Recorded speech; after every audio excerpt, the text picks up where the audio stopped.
Well, thank you again so much for taking time out of your day to learn a little bit more about the art of interviewing. My name is Amy Adams. I am the director of the Seaver College Career Center at Pepperdine. I'm also a Seaver College alum, graduated in 2002. I've worked for the university for a number of years and finished my MBA while working full-time at the Graziadio School. So I'm sort of Pepperdine through and through, and I'm privileged today to share a little bit of insight for you about the art of interviewing. Now, we have a pretty broad audience. Some of you may be more recent graduates. Some of you might be making mid-career transitions and changes. So do bear with me, and we'll cover a pretty broad overview of interviewing and some things that you need to think about. So I look forward to sharing more with you as I go along. And I just want to give a special shout out to Rachel Bratlin, our Alumni Career Services Manager, who set up all the logistics for this webinar and is helping to field our questions today. So thanks to Rachel for all that she's done. So the art of interviewing. You have landed an interview. That's perhaps part of the hardest part of getting a job and pursuing your job search process. And so we have some other webinars and resources available about how to get to the interview if you want to peruse those online. But today we're really going to focus in on you got the interview, now what? So our goal, really overarching for our program today, is that right now you will hopefully be the interviewee sitting across the table from the interviewer. And from a year from now, we would really love you to be in that interviewer seat, either recruiting or hiring or managing people yourself. And so our goal is to not only get you into a position, but to get you into a position of leadership where you will in turn be interviewing others. So you've got the interview, now what? This is sort of a brief overview of the things we'll cover today. The first thing we'll be talking about is the importance of doing your research before you go into the interview, thinking through and working on your first impression, the things that people will encounter immediately as you enter the company, location, or site, and the people you'll encounter along the way. And we want you to think critically about the professional experiences that you've had thus far so that as you prepare to answer questions in the interview, you'll be in control of the story that you're telling as opposed to really being on the spot and reactively responding to those questions. We want to prepare you to think about the possible answers and anecdotes that you'll give to interview questions and talk about how to practice responding to the most popular questions that are often asked in interviews, and then have you think about the questions that you will ask of the interviewer. So as many of you may know, at the end of an interview, they'll often turn the conversation over to you and ask you if you have questions. So how do you come up with some good questions to ask? And then, of course, the importance of following up after the interview. So it's just a brief overview of the things that we will cover today. So research is perhaps one of the most overlooked things that people forget to do as they prepare for the interview. They focus on what they're going to wear and what they're going to say, and they maybe don't do the back-end research to help them really prepare meaningfully for the interview. So the number one thing that you need to do is your homework. And so in this way, it's not that different from when you were in school preparing for perhaps a presentation or putting together the pieces of a paper or project that you're working on. You really do need to go the extra mile to do your homework before interviewing. And there are a variety of ways that you can do this. First and foremost, you definitely need to review the job description. So make sure that you are familiar with kind of the layout and the outline for the position that you're interviewing for, especially if you are interviewing and applying for multiple positions. Sometimes it's easy to get details mixed up, but they have already given you a study guide. They've given you a cheat sheet about the competencies and skills and attributes that they are expecting you to have for this position. And they've already told you kind of what the metrics for success are, right? They want to make sure that the people they're interviewing meet all the criteria that they've included in that job description. So don't forget to go back and review that job description. Make sure you're really comfortable with the duties of the job as well as the criteria that they're looking for in candidates, the qualifications that they're looking for in candidates. This is, if you do one thing, this is actually probably the most important thing that you could do in terms of your preparation and research before your interview. So don't forget to take advantage of that and really use the tools that they've already provided for you. The other things, obviously, that you want to do are to research the company and the department and even your interviewer. And there are some great tools, of course, online to be able to do this. You have a company website. Depending on the department within the company, you might be able to even find departmental details for the company. online.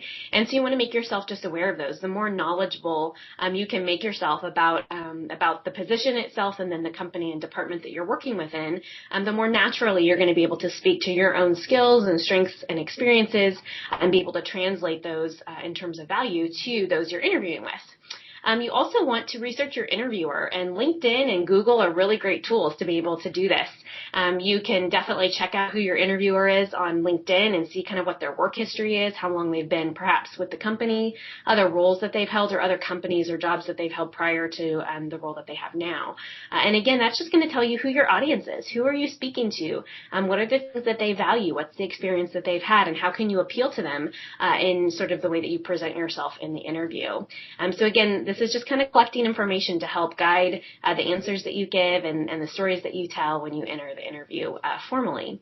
Now, if you really want to take it to the next level and be especially prepared for your interview, you also want to be knowledgeable about the industry and current events and trends that are occurring within that industry and within that field. So the more that you can be well read, even if it's doing a quick search about the company online to see what current events and articles are coming up about them, be checking out any trends that might be appearing on Twitter if it's a big, large company name, checking out any articles, from the LA Business Journal or, other publications, national publications or otherwise. Just the more knowledgeable you can be about the industry, all the better. It'll give you good kind of conversation starters to be able to point to if there is a lull in the conversation or if you're making small talk with your interviewer. So make sure that you really kind of look at each of these areas. And of course, at the end of the day, the most important thing you need to do in preparation is to breathe.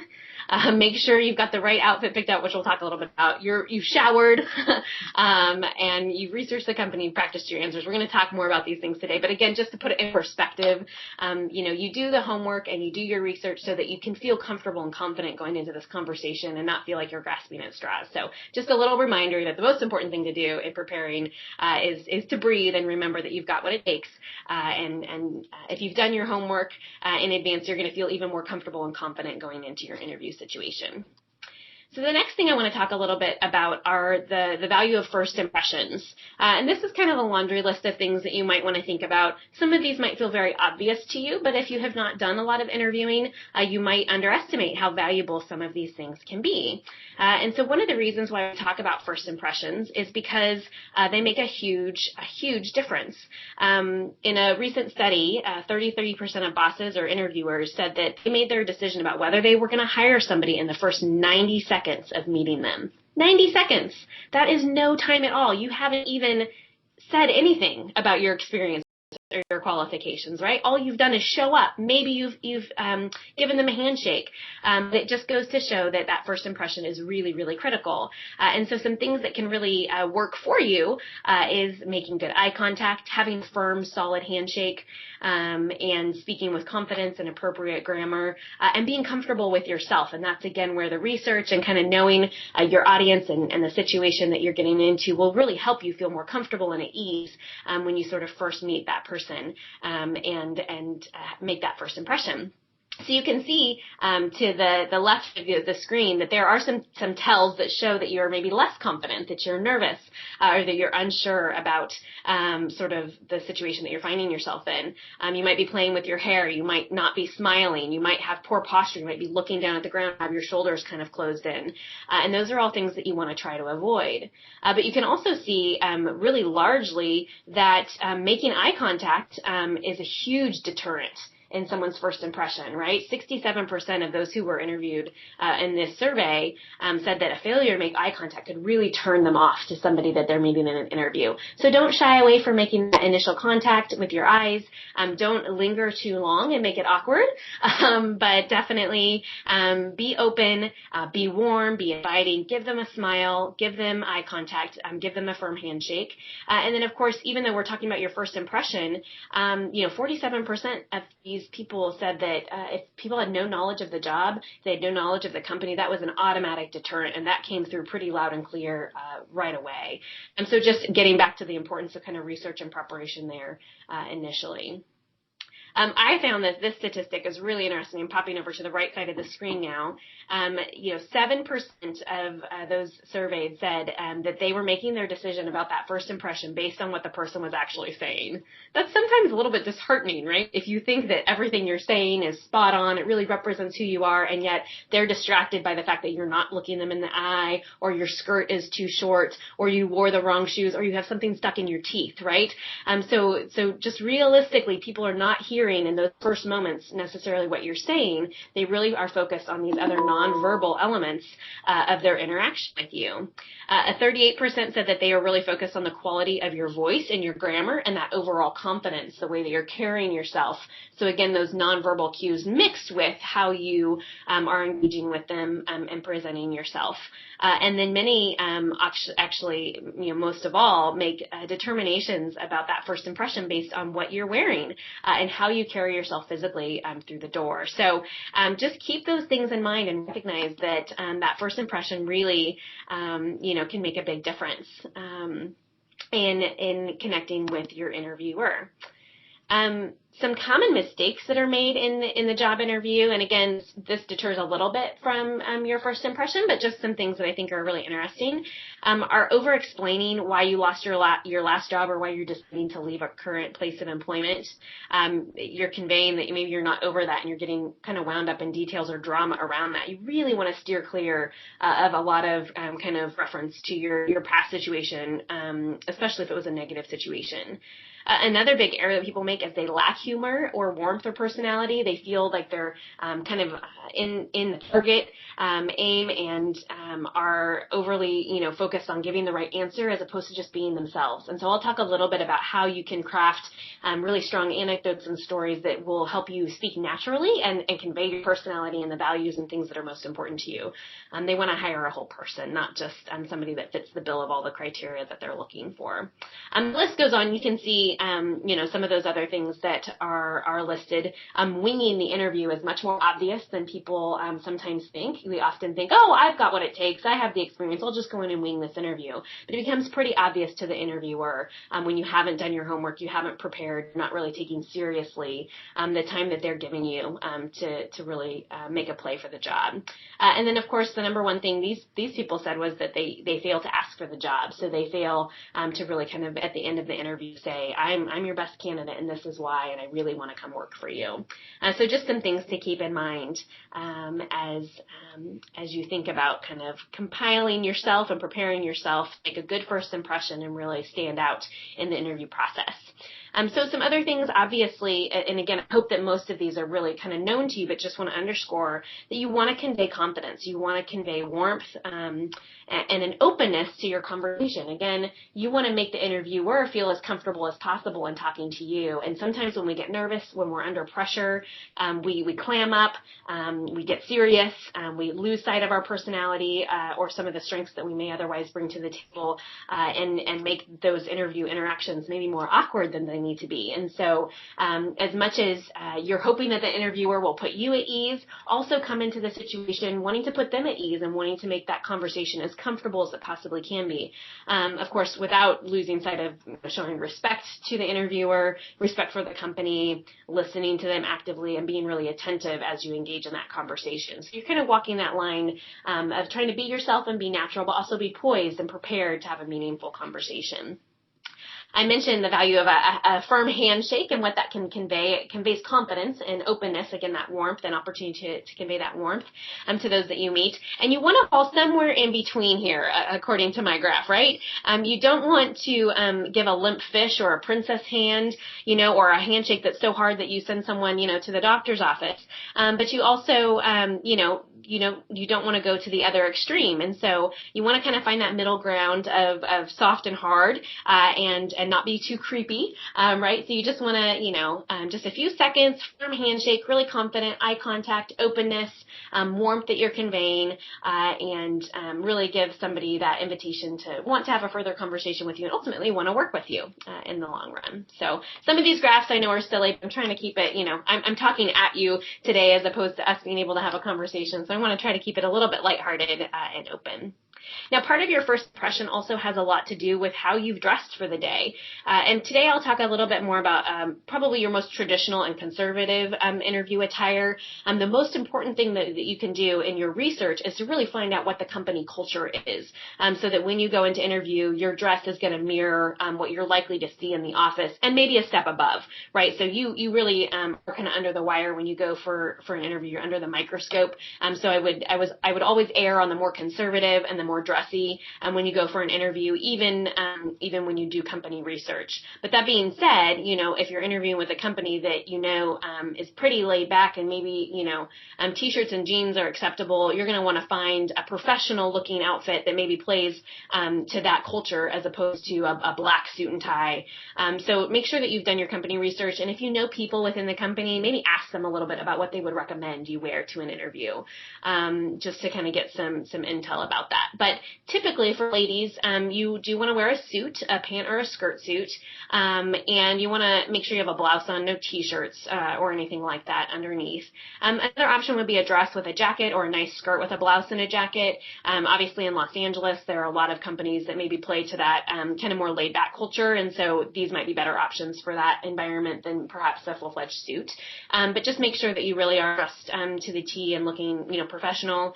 You want to make sure that skirt isn't too short. You want to make sure that the shirt isn't too low cut. You want to make sure that if it's a button down, that all the buttons are closed. You don't want to be showing kind of bra straps, those kinds of things. So think about modesty, think about what you're conveying and what you put on, and make sure that you really are dressed appropriately for that environment. Shoes actually speak more than you know. People really notice shoes often in an interview, whether you're walking in them or you've got your legs across the room from an interviewer. So make sure you're wearing nice heels, that they're polished, and or boots and nylons, perhaps in the winter time, or if you live somewhere cold, that's another alternative. You want to keep your makeup light and natural. You want to keep nail polish kind of to a minimum and wear minimal perfume or anything that might agitate someone who might have a sensitivity to smells in the close quarters of an interview.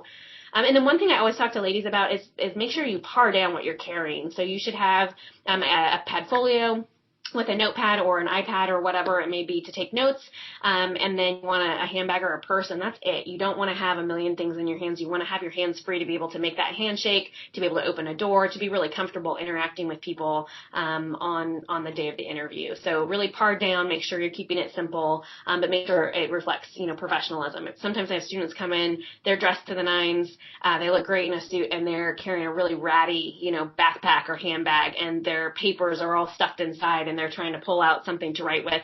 It just gets awkward. So keep it simple, be prepared, be able to kind of take notes and move forward. So class first, then style. It's great to incorporate your personality into what you're wearing. For me, I love color, so I have some fun suits that have color in them, or I wear a colorful dress with a more conservative black suit coat over it. So you can find ways to weave in kind of your personality and style. Don't hesitate to do that, but make sure that you're going for kind of classiness and conservatism first, and then kind of going for style. Guys, pretty similar kind of laundry list of what you should be wearing to kind of make that great first impression. You definitely want to dress for the job that you want, not the job that you have, right? So again, kind of that dressing a step above what you might expect to see in the kind of company culture across the board. You want to make sure that your suits are matching pieces, that they're black, gray, or navy, especially if you're going into kind of finance, accounting, kind of strict business environments, or if you're interviewing with pretty senior level professionals or partners. There really is a real difference between individuals who've maybe been in the workforce for multiple decades versus those millennials who are just entering the workforce over the last 5 to 10 years. So keep that in mind when you're doing research about who your interviewer or interviewers are. You want to dress for their expectation and standard, not necessarily what you would be most comfortable with, because that's what they're going to be basing their first impression on, is whether or not you can meet their standards. So keep that in mind when you pick your suit and what you're wearing that day. It should be a button-down shirt with a tie. Make sure it's washed and ironed. I mean, you think that I'm being silly and saying these things, but these are the things that people comment on and they notice when you're making that first impression. Again, minimal cologne and aftershave. Make sure you're clean shaven, you're well groomed. Make sure you're wearing dark colored socks with your dark shoes. Again, they're going to notice those more than you might imagine. And no tennis shoes, of course. Again, all given the company culture. These are just some kind of baseline standards. Again, know the company, know the culture. If you have questions, ask people inside if you can, if you've got some connections there, to make sure that you're on par. The whole idea behind first impressions and what you're wearing is just to not detract from what you have to offer as a professional, as a person. You don't want something like what you wore that day to the interview to get in the way of you actually getting a chance to represent your qualifications and all of the kind of more meaningful things that you bring to the table. And so this may seem kind of silly to talk about this, but again, you don't want those to be deterrents from the impression that someone's going to get about you and the value that you bring to the table. So that's why I took some time to talk about this today. So the other kind of part of preparing, in addition to kind of doing your research and to making sure that you're going to be polished and make a good first impression as you kind of prepare for the interview, is to really do some reflection in advance on the professional experience that you have had thus far so that you are in control of the story you're telling to your interviewer. A lot of people feel like, they are kind of under the wire and are being sort of have to be reactive. They couldn't possibly know all the questions that might be asked of them in an interview. And they then feel under pressure and have to react to those questions. But you actually really have a lot more control of the story that you're telling to your interviewer than you think. They absolutely will ask about strengths and weaknesses. And so this is something that you can reflect on in advance and have some good answers for. Your strengths really should be as unique as possible to you. So this is a laundry list of some, kind of go-to terms that people often use to talk about their strengths. But the most important thing is actually being able to demonstrate evidence of that strength. So not just saying that you're a team player, but having a good anecdote or story or prior experience that you can speak to that demonstrates why you're a good team player or shows evidence of how you were a good team player in the past and what the outcome was from that strength. And so don't just have a laundry list of 3 strengths, written down on the table that are kind of one word in one ear and out the other. Really make sure you think through having good anecdotes and stories to back those up you can speak to in the interview process. Everybody always has a really hard time talking about weaknesses. And oftentimes what you'll hear people say is, it's a weakness couched in a strength, or it's a strength couched in a weakness. And, or it's a weakness, but it really is a strength when you turn it on its head. And that may be the case. But this is kind of a good rule of thumb for identifying weaknesses that you'll speak to in an interview. You actually want to talk about a real weakness because people can frankly see through when you're putting a spin on something. So you really do want to identify something that is a real area of weakness for you. But you want to make sure that it's a weakness that doesn't interfere with your ability to do the job, okay? So you might be very frank and say, this is an area of weakness, but if it really is going to interfere with what they're looking for and qualifications for you to be able to do that job, that's not the one you want to focus on for the purposes of your interview. And then the most critical thing actually that you need to come up with in talking about your weaknesses is what do you do to mitigate that weakness? What are you doing to grow in that area or to correct for that weakness, right? So it's not a great example, but one that I use is that I work really well under pressure, and so I often procrastinate and wait to the last minute, to get things and projects done in my work. However, that doesn't always work for my boss or the people around me who maybe need to prove something or see it in advance or be able to review the material before it goes to other people in my organization. And so what I do is I set internal deadlines. I try to set earlier deadlines for myself, or I try to build in some form of accountability, like I want my boss to review a final product before it goes to the next level of people in the organization. And so by building in some of those buffers, I'm able to make sure that I'm not only meeting my deadline, but I still kind of have the feeling of working under pressure that works so well for my personality. So that's, not the best example in the world, but an example of a real weakness that I have. It doesn't necessarily interfere with my job because I'm doing something to mitigate it and to correct for it. And so that's the key to talking about your weaknesses is what are you doing to correct or mitigate for it. Nobody's perfect. And an interviewer is going to be looking for your authenticity in how you answer this question more than they're going to be looking for you to be perfect. They don't expect you to be perfect. And if you say that you are, that you have a weakness that's actually a strength, they're going to be thinking that you're lying. So you really want to be authentic in the way that you talk about your weaknesses. And you want to be prepared to talk about those because they will ask you at some point in the interview process about those. If you tuned in for our last webinar, you may have heard me talk a little bit about this with regard to kind of building your personal brand. But one of the best ways that you can actually control the story that you're telling in the interview process is to really think through what your kind of core pillars are to who you are and what you bring to a business or organization. To do this in advance of that interview so that, again, regardless of the question you get asked, you can kind of control the answer that they're getting. You can control the parts of yourself that you're able to feature pressure to those that you're speaking with, regardless of the questions that they ask. And there's two ways that you can go about doing this. And I'm going to start by talking about kind of the preparation, a little bit more long, kind of winded activity that you can do to prepare for this, and a way that you can narrow down those 5 pillars of strength.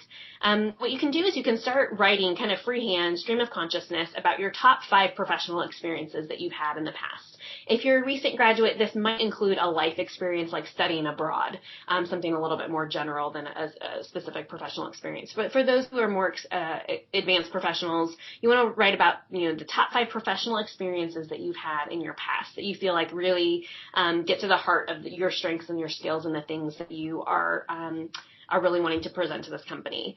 So kind of write stream of consciousness, maybe a paragraph or so about those experiences and details about those, and sort of the role that you played in them, or how they changed you, or what strengths or skills they speak to and who you are. And then you want to kind of narrow each of those down to a sentence or two, kind of in summary, and see if any themes emerge from those 5 different experiences. Are there things that are really central to who you are? Maybe it's that you're a great communicator, and maybe in each of those circumstances, you've seen kind of that pattern of communication emerge, whether verbal communication or your ability to write reports, or to write well and to present complex ideas in simple ways. So you want to identify themes that emerge out of each of those professional experiences. And then you want to kind of narrow down the anecdotes and the sample evidence that can support those themes overall. So the idea is that if I know that one of my kind of themes that emerges in the work that I talk about is excellence under pressure, and that's sort of a theme that I've identified, then I can go back through my work experience and think about which of my anecdotes, which of the projects I worked on, which events that I planned, can speak best to that theme, so that no matter the question that I get asked, from an interviewer, I can make sure that I'm talking about excellence under pressure, and I can demonstrate that through a variety of stories or anecdotes that I've been able to identify through this reflection process. So you really want to narrow down your pillars or your themes that are unique to who you are, that are really the cornerstones of what you want someone to know about you when you leave the room. So the whole idea is, what 5 things do I want this interviewer to know about me at the end of our conversation, regardless of what questions they ask me. And that's how you want to narrow down your themes, and then make sure you have good anecdotes and evidence to back them up. Now, you might say, that you want to approach this reflection process differently, and it might be much more kind of mathematical or methodical, and that is the STARS approach. And you can literally kind of think about what's, a professional situation I found myself in, what was the task at hand that I was performing, what action did I take to impact or influence that situation, and what were the results, or what was the success story that came out of that. So that's another way that you can actually kind of think through the anecdotes or the examples that you're likely to give in an interview. And you really should think at this detailed level. You may not need to ramble on, about each of these kind of bullet points in the STARS method, but you really should think through those in advance, so that you're giving detailed examples and evidence of the professional experience that you've had previously, and not really general answers. So one big deterrent in an interview is when somebody's giving you really general answers about their strengths or their weaknesses or professional experience that they've had. The more detailed you can be, the more direct evidence you can give of your success previously in professional experiences, the more that's going to translate into you meeting the criteria that this interviewer is looking for, rather than making them read between the lines. So the more specific and detailed you can be in your anecdotes and evidence, all the better. So what are interviewers really trying to figure out when they're asking you all these questions? And again, there are hundreds of questions that they could possibly be asking you. And we have some resources on our website that show you 100 most common interview questions. And you might want to glance through that, so that you can kind of start to mentally prepare yourself for what might come at you. But what's behind that? What are interviewers really trying to figure out, right? Again, to my earlier point, they really want to figure out kind of who you are as a person. Are you authentic? Are you going to tell the truth about your experiences? Are you thoughtful? Did you do your homework and prepare? Are you really bought into this company? Are you really genuinely interested in this particular job? And then do you really have what it takes to perform and do the job?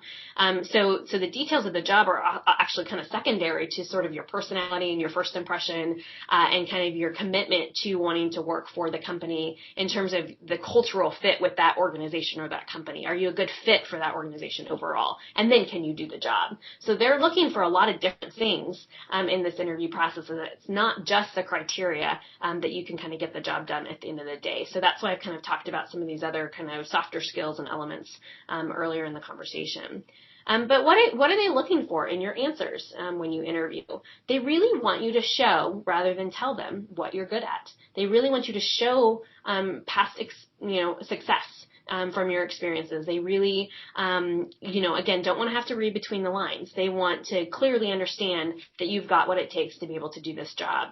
And so some ways that you can accomplish that in addition to kind of preparing your core kind of pillars or themes that you're going to speak to, is to speak from diverse experiences.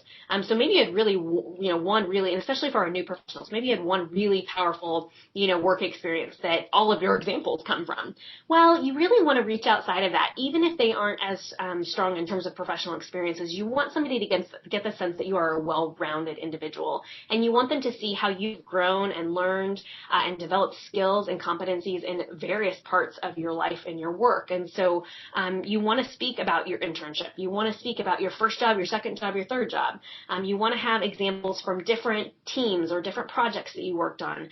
You want to have examples maybe from an experience studying abroad, or maybe a classroom experience where you worked with an external company or organization as a consultant. You want to really give them a diversity of experiences to draw from so that they're getting a more broad sense of who you are and a broad sense of the different ways that you learn and the different skills and experiences that you bring to the table. Not only does this make you more interesting as a person, but it also gives them a sense of greater competency and experience across the board, even if you've maybe only had one internship or job in your life. There are a lot of other life experiences that you can draw on and talk about professional skills, transferable skills that you gained or acquired through those experiences that are going to be valuable to this individual. So really think outside the box and make sure when you're thinking through your themes or your pillars of strength and the anecdotes that will support those, make sure that there's a real diversity of experiences that you're representing in the answers that you're giving.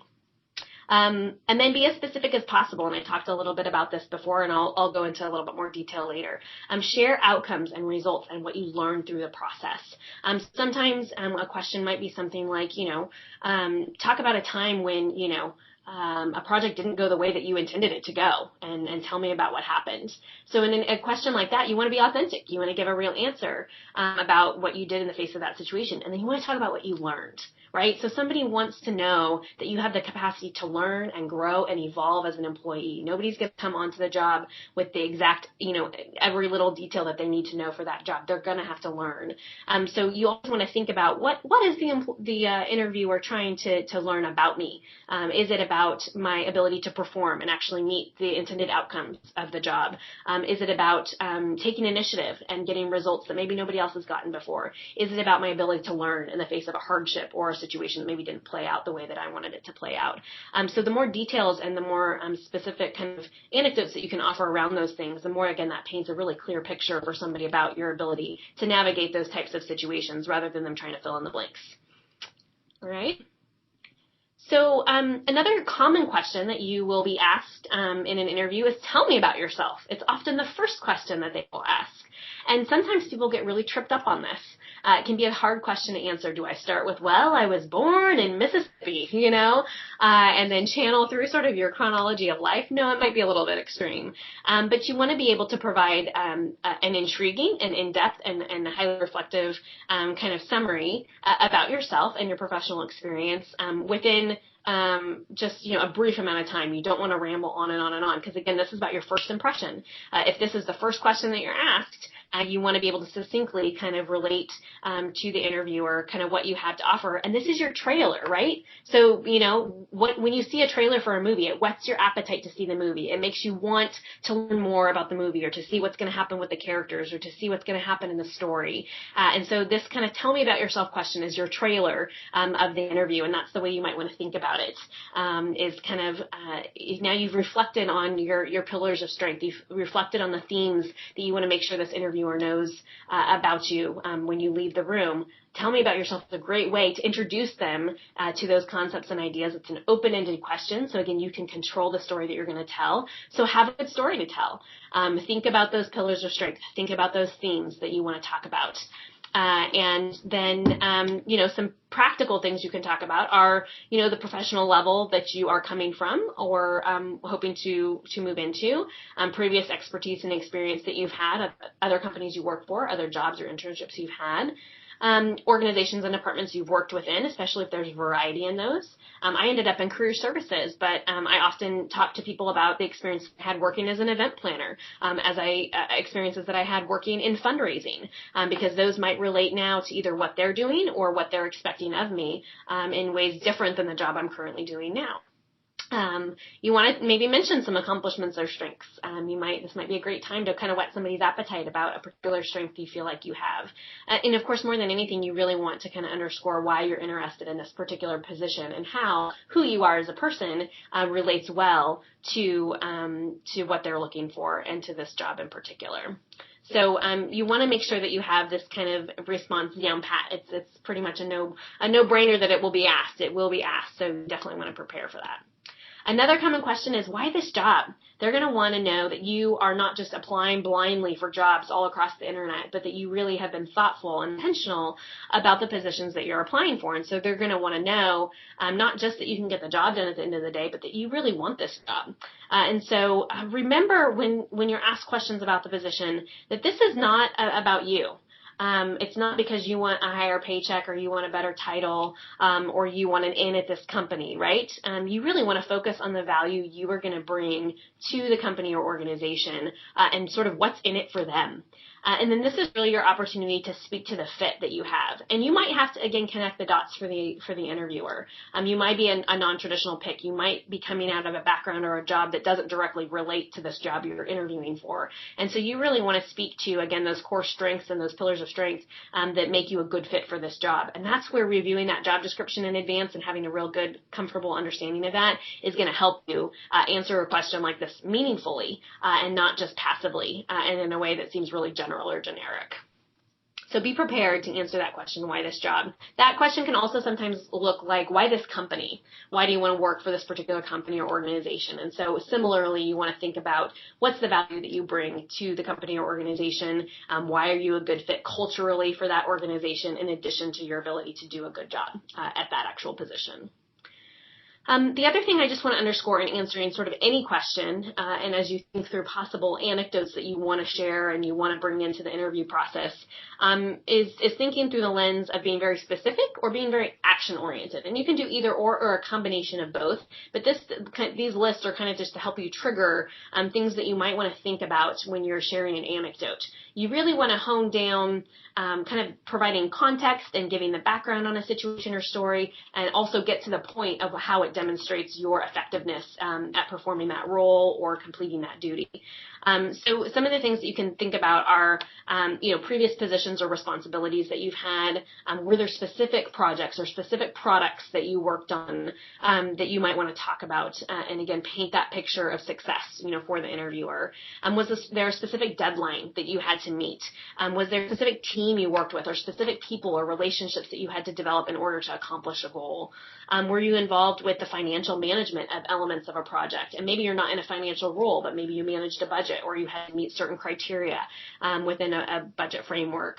Was there a specific event or service that you provided on an ongoing basis or on a one-time basis that speaks to the skills or experience that they're looking for you to have? Did you maybe submit a proposal to do something new at the company or the organization? Did you propose new legislation? Did you initiate something to show kind of your willingness to go above and beyond? And then what kinds of relationships did you have with coworkers, with superiors, with people that you supervised, with clients, customers, people inside the organization, outside the organization? These are all kind of little things that you can kind of think about that can spawn ideas about what you might want to speak to in answering your interview questions, to go a little bit deeper, to get a little bit more specific, and then again to help translate your prior experience to meet the qualifications and criteria that the interviewer is looking for. Another way that you can approach it is kind of being action-oriented. Do you have strengths around organization? And how have you demonstrated that? Do you have evidence of that? Is there something that you can point to that shows evidence of that? Are you a facilitator? And are there experiences that you can speak to that show evidence of that? Are you an executor? Do you just get things done? And do you have a laundry list of things that you can point to, or a couple core things you can point to that show your ability to execute and really follow through on initiatives and meet goals? Again, always focusing on outcomes. Did you save the company money? Did you earn the organization funds? Did you raise money for them? Did you motivate others? Did you share a vision or get other people bought in or on board to move a project forward or to accomplish something within the company that others haven't? Have you impacted or grown your department, the work that you do, the services that you provide, the products that you make? And can you demonstrate that? Can you show evidence of your influence over those things? Again, really kind of getting to the heart of what's the contribution you've made in prior professional experiences that's invaluable or that's unique to the work that you did there. So again, these are kind of just some triggers to help you think more critically about answers that you might give in the interview. The more detailed, the more specific you can be, the more action-oriented you can be. Again, the easier it is for an interviewer to connect the dots between the experience that you bring to the table and the needs that they're looking to fill within the organization. So these are just some bullets to kind of get the juices flowing to help you start thinking about what you might want to talk about in responding to those interview questions. Oops.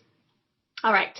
So behavioral interview questions often come into play, maybe not in your initial interview, but as you get further along in the interview process, because you will have multiple interviews in most cases for most jobs.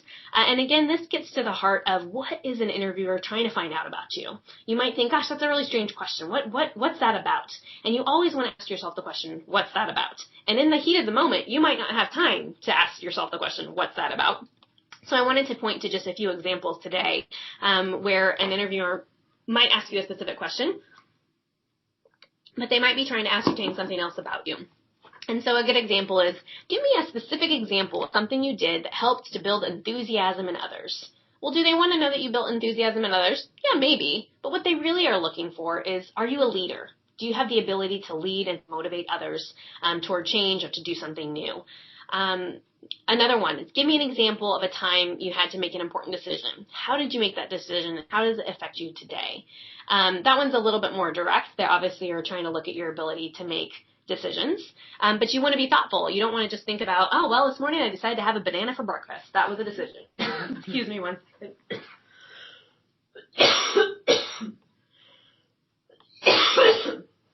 Excuse me.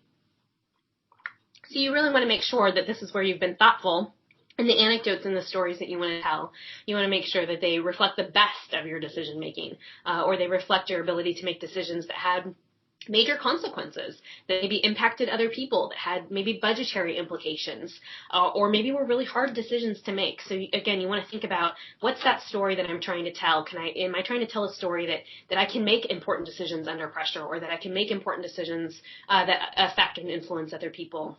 And do I have the capacity to do that at the level that they're needing me to fulfill the requirements for this job?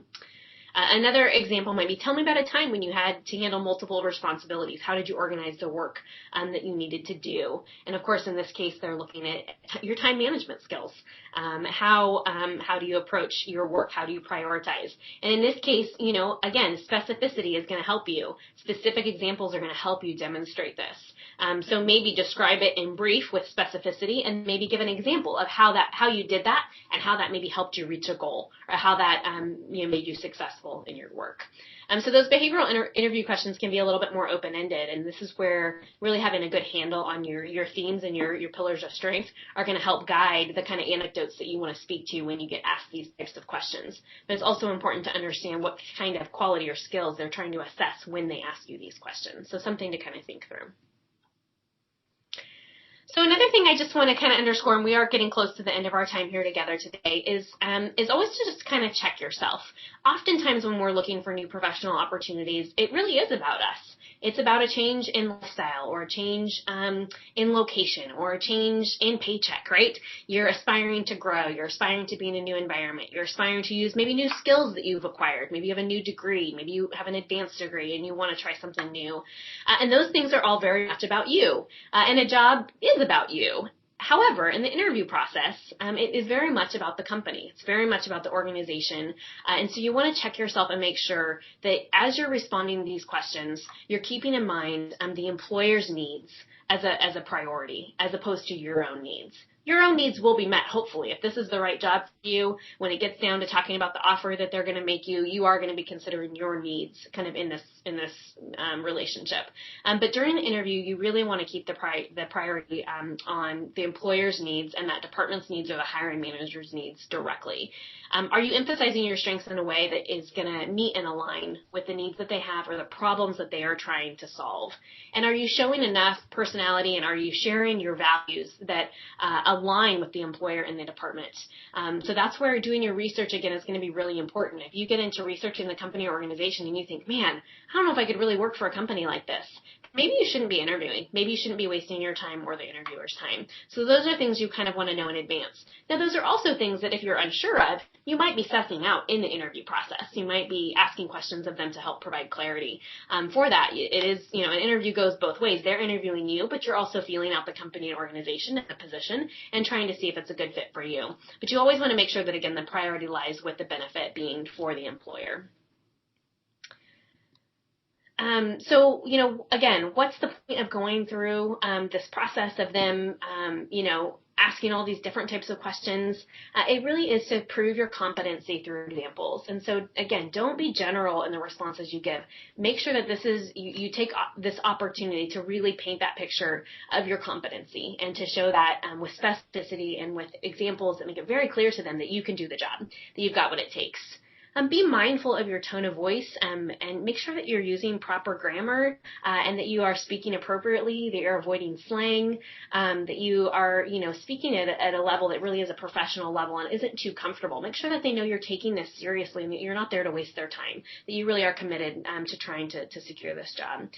And then reveal parts of your personality and your values that help them think about hiring you as a whole person. You're going to spend 40 plus hours a week working with these people. Make sure that they like you, right? Make sure that they have a chance to connect with the parts of you that are going to make you enjoyable to work with, that you're somebody that not only can get the job done, but somebody that they're going to enjoy doing that job with you.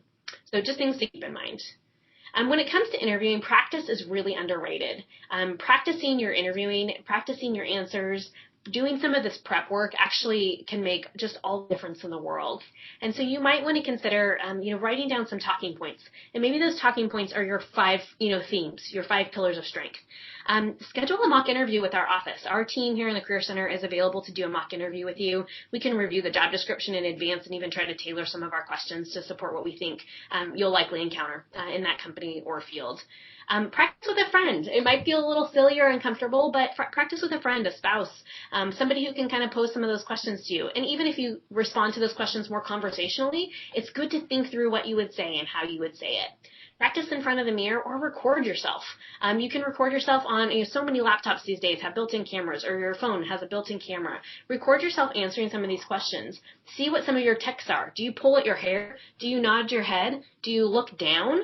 Are those things conveying confidence? Or is that the way that you want to present yourself? Are you speaking too fast? Are you speaking too slow? Are you rambling too long? If you record yourself online, you will be able to clearly see areas that you need to improve before you find yourself in the interview process. And then always keep the big picture in mind. I think it's really easy to get paralyzed and overwhelmed when you're going into the interview process and to feel like, your life is on the line. This is a make it or break it moment. But realistically, if you're interviewing for culture, if you're interviewing for fit, if you have the skills necessary for the job and you're able to really articulate the story that you want to tell and stay in control of that conversation by representing the best parts of you in your professional experience, chances are that is going to yield a second interview. That is going to yield another opportunity. And if it doesn't, it wasn't meant to be. So that's where the 2-part interviewing process is really important. And I think it's critical to keep in mind that it's not the end of the world. If this particular position doesn't come to fruition, if you don't get an offer for this particular job, it's not the end of the world. There will be others and you will find a good fit. And I know if you're interviewing a lot and you're getting a lot of no's or you're not getting a lot of second interviews, that can become discouraging changing over time. But let us be a resource to you here in the office, and let us help you continue to hone the story that you're telling, continue to hone your interviewing skills, so that you can change the outcomes of that interview process. But always just keep that big picture in mind, that things happen for a reason, and that, the right situation will open up at the right time as you continue to refine and prepare appropriately for these opportunities. A little just kind of no-brainer. Make sure you know where you're going. Make sure you know where the office location is, where you're supposed to park. If you need a special pass, if you need special documents to get in. I mean, sometimes in the entertainment industry, you need to be able to provide certain documentation, to park on site. Make sure that in advance of your interview, you've asked the questions that are necessary so that you know where to get and you can make sure you're there on time. Make sure that you arrive, within that 10 to 15 minute time frame in advance. Don't hesitate to be to arrive earlier on site, but I wouldn't show up to the office until about that 10 to 15 minutes in advance. But know where you're going, what you're doing. Take a notepad or Padfolio with you. Make sure you have extra resumes on hand. Be prepared to write down kind of questions that they might ask of you if you need to take some notes about the company as you're learning through the interview process.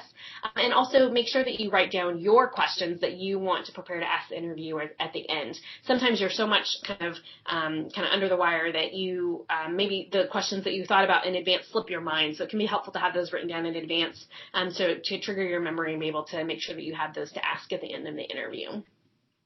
Make sure you take your brain, your personality, your resumes, and a notepad and pen, but you can leave your ego, the drama, and your entourage at home. You are not Vince. So just, keep those things in mind, a little bit of humor there. Make sure that you've got those thoughtful questions. And again, if you've done your research and your homework about who you're interviewing with, the company and the organization, the job description specifically, you should have some good questions in hand to be able to ask. They should be thoughtful questions. They shouldn't be about pay or things of that nature. They should really be about what it's like to work for the company and how, maybe how long the interviewer themselves has worked there. Any opportunity you have to build rapport with the interviewer directly themselves, the better. So maybe you walk into the office and you notice a framed certificate on the wall or a picture of their family or something from their travels. Inquire about that. Build rapport. Build this like a relationship that you're looking to invest in. Make some personal connections with them and make that as authentic as possible so that, again, you're inviting them to be comfortable in having this conversation with you and demonstrating that you can interact with other human beings naturally and authentically and organically. Make sure that at the end of your time together, you get a business card from the interviewer. If it feels awkward or uncomfortable in the moment, you might stop by a reception area as you leave and ask if you can get the mailing address for the office and for that particular individual. You want to make sure to send a handwritten thank you note. And I will tell you, as many students and as many people as I tell to do this, every time we interview, I get maybe one or two handwritten thank you notes. And typically they're from the people we end up hiring. So sending a handwritten thank you note, an email follow-up the day of is great, thanking them for their time, but a handwritten thank you note can make all the difference in the world and can really show your commitment to wanting this position. Another just kind of food for thought, make sure you turn off your cell phone. You might even think about leaving it in the car if you don't need it on hand. It can just be so distracting, and if it happens to ring, something happens to happen, it just can be such a deterrent from the conversation. So just make sure to kind of leave that out of the picture all around. So dress professionally, be on time. Be prepared, be humble, ask good questions, send a handwritten thank you note. One of the things I will say is know that you are interviewing from the time you arrive on site. And that might be with the security guard, it might be with the receptionist, it might be with somebody you pass in the hall. You never know who is talking back to your interviewer and what information they're giving them. So know that you shouldn't be slouching out in the reception area. You shouldn't be talking loudly, having an argument with somebody on the phone in the lobby. You may not be directly in front of the interviewer at that point, but you are interviewing. So just keep that in mind. You never know who has eyes where, and you want to be mindful of that. As I mentioned, don't ask about pay. Don't ramble or get off topic. Again, your preparation will hopefully help you really focus the information that you're sharing in your interview and help you be really strategic and mindful about that. Again, you don't want to waste anybody's time. Make sure you say thank you, that you're very generous in terms of your appreciation for the person giving up their time to speak with you. Make sure that you're not acting entitled, like you want to ask for the job. You want to show them that you're the best candidate, but you don't want to act entitled like you deserve to be given the job. You really want to demonstrate to them that you're the best fit overall. And then make sure that you do demonstrate to them that you are very interested in the job and you're eager to find out more about where this opportunity might lead going forward. So be yourself, but be prepared. Make sure you've done your legwork and your homework. And if you'd like to learn more, you can go to seaver.pepperdine.edu/career center/alumni, and there are a number of resources there. But if you go to the Find a Job and Interviewing category, there are a lot of other kind of sample documents that can get into the nitty-gritty of interviewing, some practice resources, the 100 most popular asked questions, some other videos and things like that from recruiters who talk about what stands out to them about a good interview. So I would definitely love to send you to those resources that you can use additionally. Again, set up a time to do a mock interview with us. We can do it over the phone. We can do it over Skype or in person. So those resources are also available to you as alumni. And without further ado, we have a couple minutes for some questions, if there are any at all.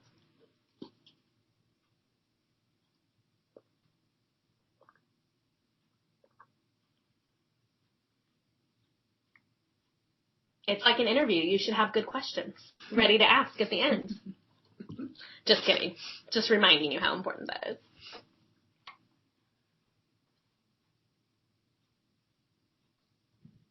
It doesn't look like we have anything coming through, but do know that we are here again as a resource for you, and we have a great team of individuals who can help you think through kind of preparing for the interview and help you kind of dive deep if you need some assistance in preparing and walking through that process. So don't be a stranger. We wish you the best of luck. Remember that your authenticity and your confidence are some of the most important things to carry with you as you go into the interview process.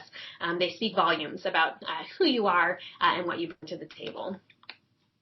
Oh, we did get one last question in. How should you wear your hair, up or down, or does it matter?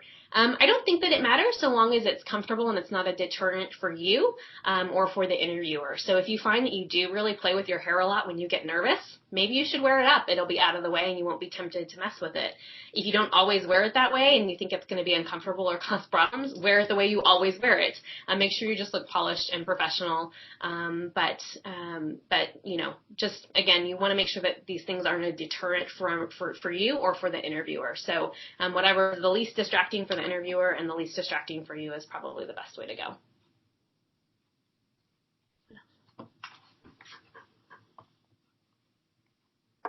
Is there such a thing as too many questions for the employer?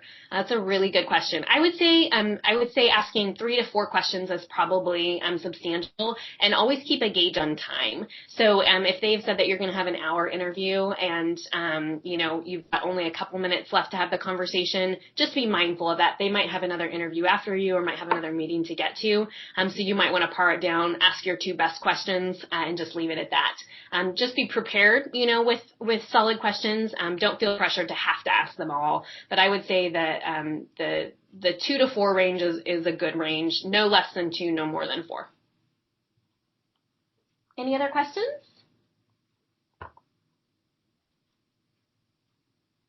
Speaking of hair, does it matter for men to have their hair styled at all? Yeah, I mean, I think that you should look professional. You should look polished. I mean, I think there's a lot of variety when it comes to hairstyles, even with guys these days. But you don't want to look like you just got up out of bed. So even if that messy style is in, think about running a comb through. Think about putting some product in. Again, think about, you know, making sure that it looks like you cared to look professional for the day. Short of going down a laundry list of each individual hairstyle, I can't give a more specific answer than that. But you know, do make sure that you're well groomed and clean cut, and that that you're representing kind of the culture and style of the company that you're interviewing for. And I do recognize there may be companies where, you know, where the complete opposite is true, you know, where maybe you should come looking like you roll out of bed. But I think those are few and far between. So I would err on the side of conservatism, at least until you fully know kind of what the cultural expectations are within the company. And remember, it's just for the interview. It's not for every day. So, you know, the more you can know about kind of the inside of the organization, the better. Is it inappropriate to compliment your interviewer? That's another really good question. I don't think so at all. I think as long as it seems genuine and not like you're trying too hard. So again, if you notice maybe a painting on the wall of their office that really intrigues you or is interesting, or maybe it seems like it's from, you know, somewhere important, you might compliment the painting or ask them a question about it. So I do think that that's appropriate, but I wouldn't go overboard, and I would just make sure that it's authentic and not just for the sake of giving a compliment.